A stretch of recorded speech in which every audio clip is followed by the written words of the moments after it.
On the 11th of August this year, I rewatched Arrival. It's a film where Amy Adams and Jeremy Renner need to work out an alien language purely from context alone. On the surface, this is a film about language, but it's actually an incredible story about otherization, the importance of connection, and the dangers of us disconnecting. I love this film, and when I logged it on Letterboxd, I thought, imagine this was a game, but it was just a passing thought. On September 5th, Jason Schreier tweeted about a new game he liked called Chants of Sennaar. He didn't say much, but he compared it to Obra Dinn, which I love, and he linked a trailer.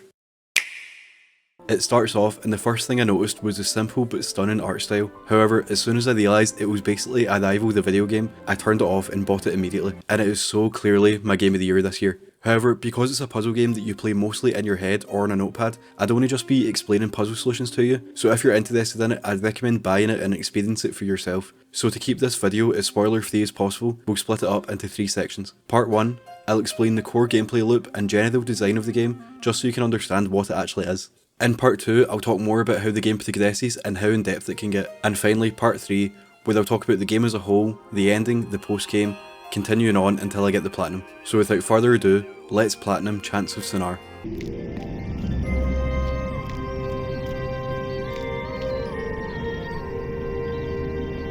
So what is Chants of Sennaar? To put it simply, it's a game where you must solve puzzles to get to the top of the tower. The only issue is, you don't know the language, so you need to basically guess everything. The tutorial puzzles are some of the best examples of how the game works. Just a minute into the game, you walk up to this door and a lever, and honestly, this isn't actually a puzzle, you just flip the lever to open it. But it is a learning opportunity. If you look at the sign next to the door, there are 3 different symbols, and one is repeated twice, so it was obvious to me that this symbol is door, and I guessed that the other symbols were open and close. The game has a great notebook system where you can use the in-game keyboard to make guesses, and you aren't penalised for getting it wrong. Once you've noted down your guess for a symbol, when you see that symbol in the world, it will automatically be translated, so you can check your work and make sure it actually makes sense. But like I said, at this stage it doesn't matter if we get it right or wrong, you can just use the lever and move on.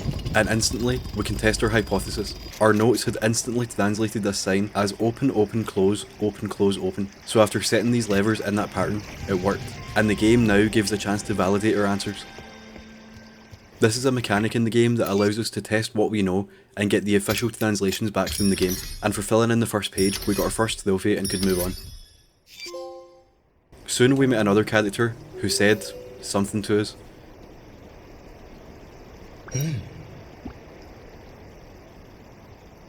Now obviously we have no clue what they're actually saying, but think about it, what's usually the first thing you say to people when you meet them? Then they say blank open door, and I opened the door. Then they said blank open door again, but with a different symbol, and then they opened the door. I had a hunch at this point, but the game then gives us a chance to validate, and it was clear the 3 symbols we had to find were hello, you, and me. I replayed the conversation to make sure I was using the correct symbols, and after validating these new words, we were able to see the full sentences the character was saying. Moving on, they said you blank, then you opened the door. Then they said me blank, and at this point, I just knew in my head it meant go. They said you closed the door, and then they used the unknown symbol again. But my notes implied they said you go, which makes sense. Some words will come easier to you than others, but in this first section I was just making educated guesses and getting it right most of the time. And after finishing this section, the character left us, using the symbol for hello, but this time they said goodbye, and I learned that some words have a double meaning. For example, this is both hello and goodbye, this can be either me or I, and this can mean either go, walk, or went. Now I feel like this first section explains the game so well and gives you an idea of what's to come, but now we're entering part 2, where they'll talk more in depth and spoil more of the game, so if you don't want to know more, click off now and check out the game. There's actually a demo out now where you can play about half an hour for free. Like I said, a lot of the game takes place in your head, so in this section I'll just point out a few cool methods the game uses to teach you the symbols, and then we'll finish this section with a big reveal, which we'll cover in part 3. Just after the tutorial section, you're bombarded with a bunch of new symbols on these murals, and you don't know any of these symbols, so it's basically impossible to figure out at this point. However, in the next area you can play this card game. These 4 cards are shuffled and flipped over, you and your opponent both pick one, and someone is awarded a point. You soon realise that each card has a point value between 1 and 4, and whoever picks the highest card wins. However, more importantly, you can see that each card has an image on it and a symbol. L is a man, L with arrows is some kind of soldier, L with a prism is some kind of priest, and at this point I wasn't actually sure what the prism itself was, but from the image you can see that the prism symbol literally means the prism, and thankfully we can validate our answers now, learning that L is man/human, L with the prism is a devotee, the L with the arrows is a warrior, and the prism itself is God. That's something I love about this game. Your guesses don't actually need to be 100% accurate. As long as you get the gist of it, you'll be able to finish the game. And now, if you come back to the murals, we can get a better understanding of what's going on and start filling in the other symbols. Whereas some I had to leave, because I still had no clue. There are also some more obvious clues. For example here, where you pick up a key, and this boy says, "You found blank." Obviously blank is key. By using the key on the door, we could move on and get our second trophy. Something this game does great at in terms of puzzle design is reinforce your guesses. Earlier, I basically just guessed that this symbol means create or created, and now I had found a statue that says, "God created you, me."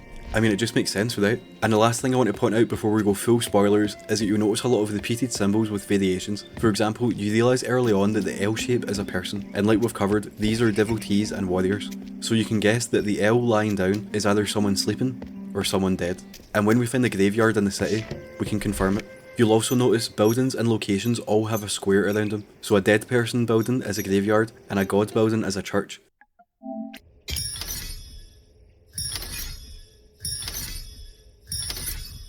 Before we move on to part 3, this guy has an important message. Okay, I feel like I've explained a lot now, so this is your final warning before we go to part 3 and finish the game to get the platinum.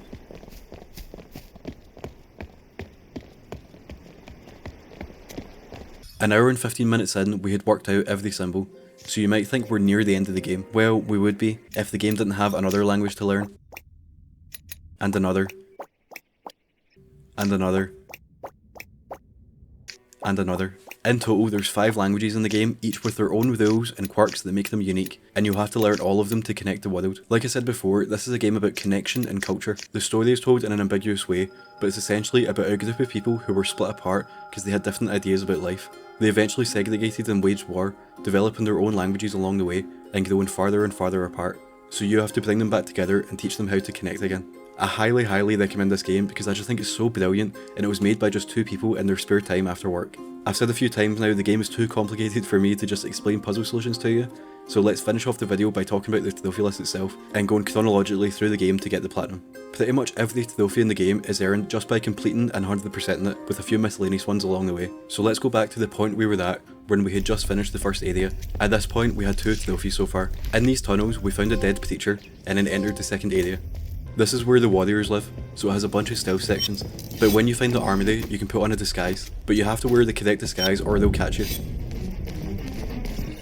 However, at the end of this area, you play a song to make everyone leave, which means you can wear whatever you like. Now, we had finished the second area and were about to enter the gardens, but at this point I quickly went back to the first area to get a trophy that I'd missed. Thankfully, at these terminals you can fast travel around the world. In the gardens, there are 2 games we have to win. There's a Flappy Bird clone and Whack-A-Mole. And we had now reached the halfway point of the game by validating every symbol, and we moved on to the next area. And at the end of this area, I now knew every symbol for the 4 main languages, which means now is a good time to talk about links. Just knowing all the words doesn't make the people connect, so we need to teach them how to connect. At each of the terminals, there is essentially a messenger chat between 2 people using different languages, and it's your job to translate the conversation for them and put all you've learned to the test. So in this first one I did, the warrior said, "The impures do not pass," which in the people's language would be devotee, devotee, not pass. Then they say, "The impures do not create music," which is devotee, devotee, not make music. Then the person says, "Devotees create music," so you have to now use the warrior language and say, "Plural impure make music." See, each language has their own way of doing plurals and negatives, so you have to keep this in mind when you're translating each language. By completing our first link, we get a trophy and are told that something has changed, which we'll talk about soon, but for now, let's just create a bunch of links.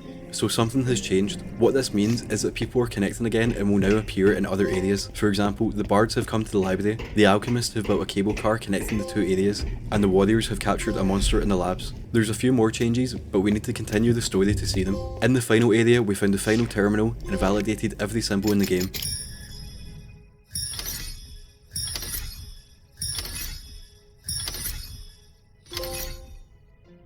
Before finishing the game in 7 hours. However, as you can see, we haven't made every link, so this is the bad ending of the game.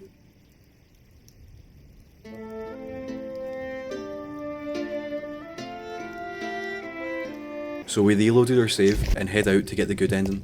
To get the good ending, we need to find a hidden purple door in every area. You can see them on the map, and as you get closer to them, this icon will flash faster.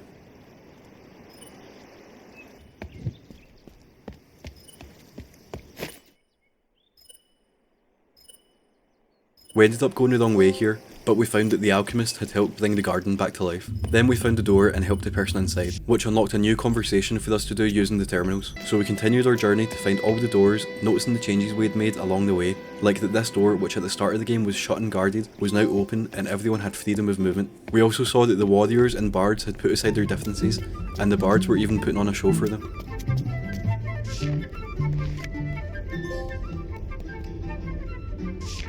After freeing the last person, we had completed every link and fully connected the world, which meant we could now climb the tower again and get the real ending of the game.